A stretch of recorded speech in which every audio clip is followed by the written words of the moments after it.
Hari ini, kita dihadapkan pada sebuah tudingan serius yang kembali mengemuka ke ruang publik. Temuan Purbaya dan Ketua Progres 98, Faisal Assegaf, secara terbuka menyatakan bahwa Joko Widodo dan istrinya, Iriana, diduga memiliki 32 rekening di bank asing dengan total nilai mencapai 8 juta dolar AS.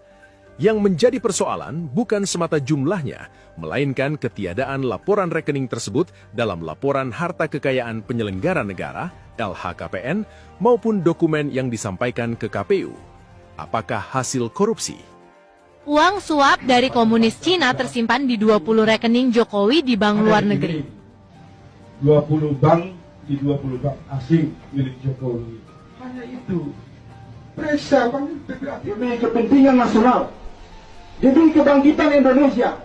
Kami membuka 32 rekening milik Joko Widodo dan istrinya yang ada di beberapa bank di luar negeri dengan nilai 8 juta US dollar. Yang menjadi pertanyaan kami pada saat verifikasi kekayaan, laporan kekayaan Joko Widodo dalam kapasitas pencalonan sebagai calon presiden, mengapa 30 rekening atau puluhan rekening dengan jumlah 8 juta US dollar ini tidak disampaikan kepada KPU dan KPK?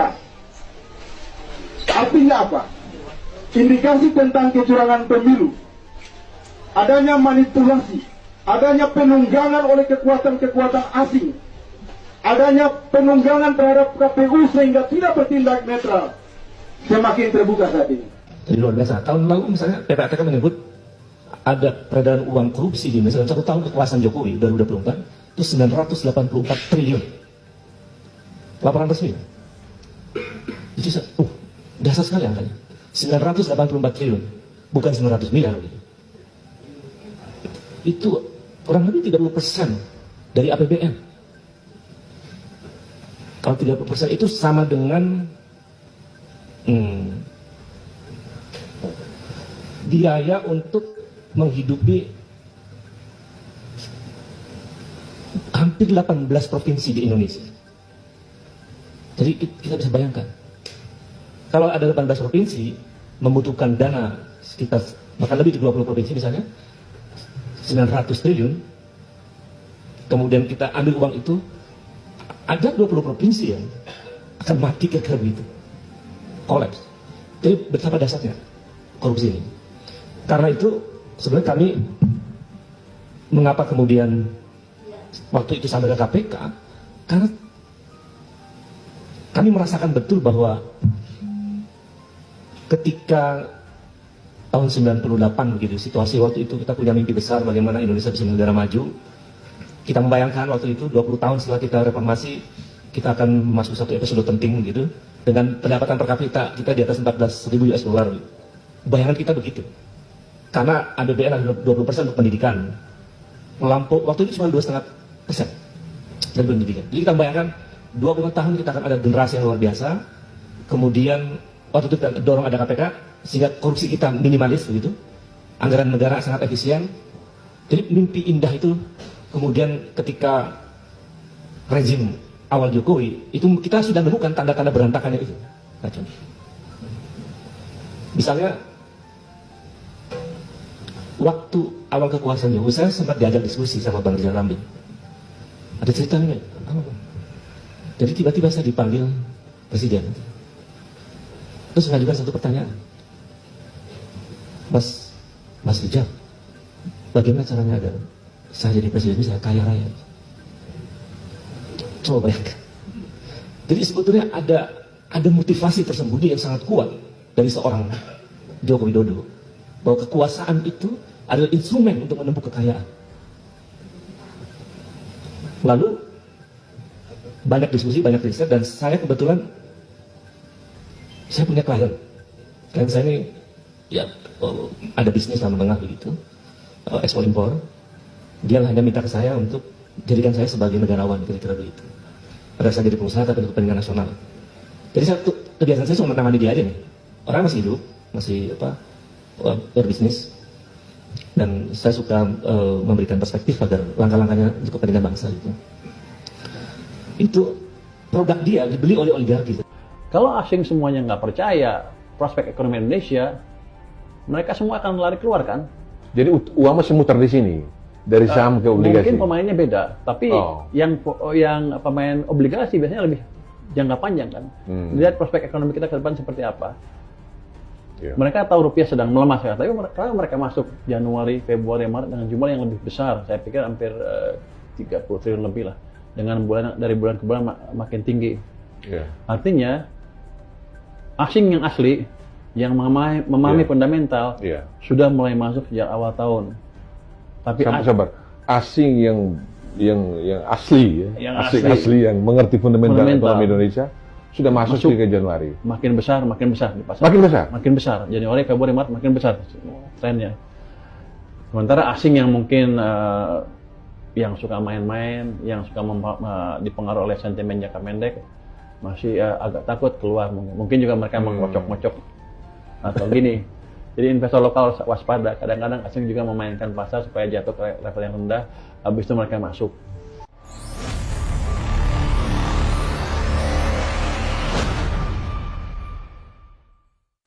Purbaya bukan aktivis jalanan, bukan oposisi politik, bukan buzzer.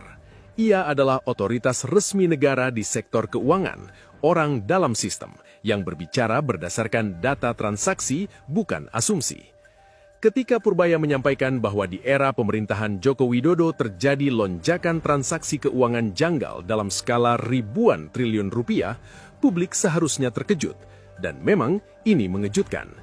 Kita tidak bicara miliaran, bukan ratusan miliar, tetapi ribuan triliun rupiah, uang yang berputar secara tidak wajar. Pertanyaannya sederhana namun sangat serius. Mungkinkah transaksi sebesar itu terjadi tanpa pengetahuan, pembiaran, atau kegagalan pengawasan dari pusat kekuasaan? Korelasi kekuasaan dan uang. Dalam ilmu politik dan ekonomi, ada satu prinsip yang tidak bisa dibantah. Uang besar tidak pernah bergerak sendirian tanpa perlindungan kekuasaan. Jika transaksi janggal meledak justru di era Jokowi, maka wajar jika publik menghubungkannya dengan lemahnya pengawasan, pembusukan sistem, atau kemungkinan adanya elit yang diuntungkan atau bahkan dirinya sendiri. Dan di titik inilah tudingan rekening asing Jokowi dan istrinya menemukan konteksnya. Sekali lagi, ini bukan tuduhan langsung bahwa uang itu milik Jokowi, tetapi publik berhak bertanya, apakah ada keterkaitan antara kekuasaan politik, lonjakan kekayaan elit, dan derasnya aliran dana mencurigakan yang ditemukan Purbaya? Tudingan ini tentu bukan vonis, tetapi dalam negara demokrasi, tuduhan serius dari tokoh publik adalah alarm, bukan untuk langsung menghakimi, melainkan untuk diuji, diverifikasi, dan dijawab secara terbuka. Masalahnya, sampai hari ini, publik belum mendapatkan penjelasan yang tuntas. Rekening asing, legal, atau masalah transparansi. Memiliki rekening di luar negeri tidak otomatis melanggar hukum. Banyak pejabat, pengusaha, dan akademisi yang memilikinya untuk keperluan bisnis, pendidikan, atau investasi. Namun, bagi seorang kepala negara, standar etikanya berbeda.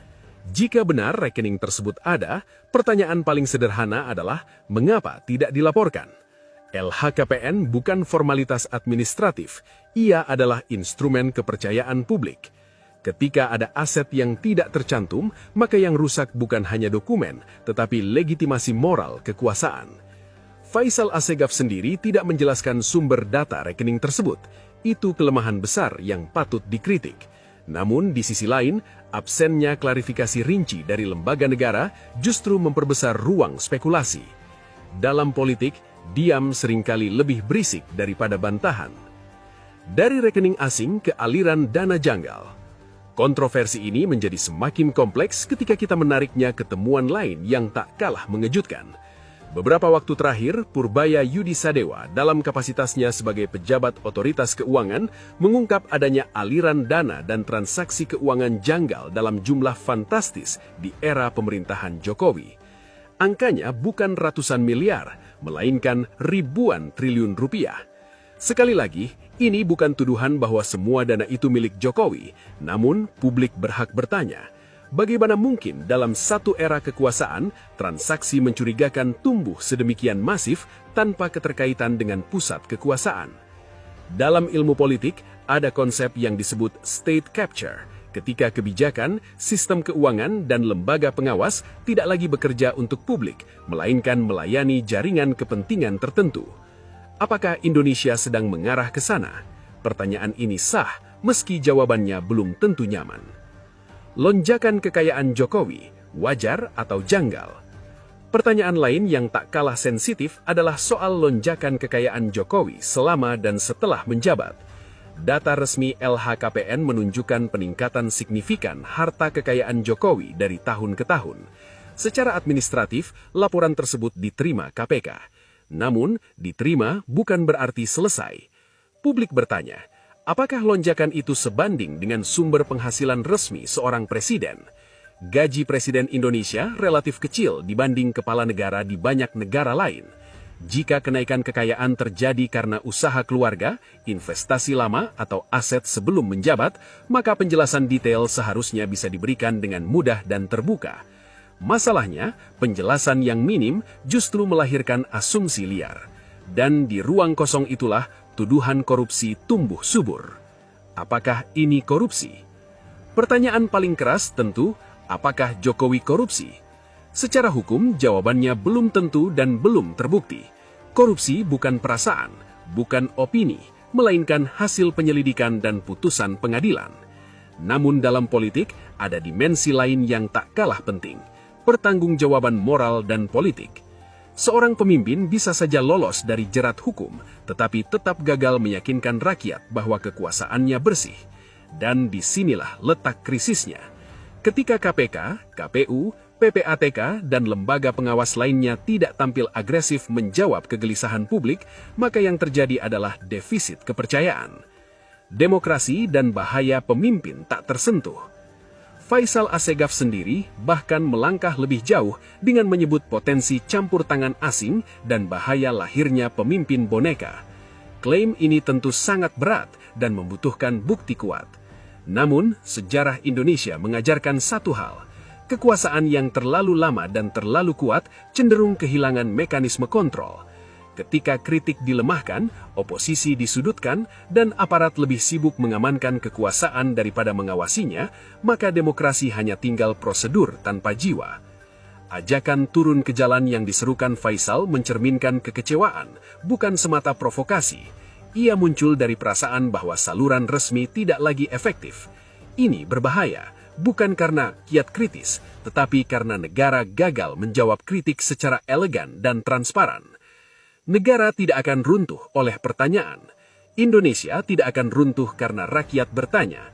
Justru negara runtuh ketika pertanyaan dianggap serangan. Jika Jokowi dan keluarganya tidak memiliki rekening asing yang disembunyikan, buka data, jelaskan secara detail, dan selesai. Jika lonjakan kekayaan itu sah, urai sumbernya secara transparan. Jika aliran dana janggal tidak terkait kekuasaan, tunjukkan mekanisme penegakan hukumnya. Diam, defensif, dan saling lempar tanggung jawab hanya akan memperpanjang kecurigaan. Pada akhirnya, ini bukan soal membenci Jokowi atau mendukungnya. Ini soal hak rakyat untuk tahu dan kewajiban pemimpin untuk menjelaskan. Karena dalam demokrasi, tidak ada pemimpin yang terlalu suci untuk diperiksa, dan tidak ada kekuasaan yang kebal dari pertanyaan.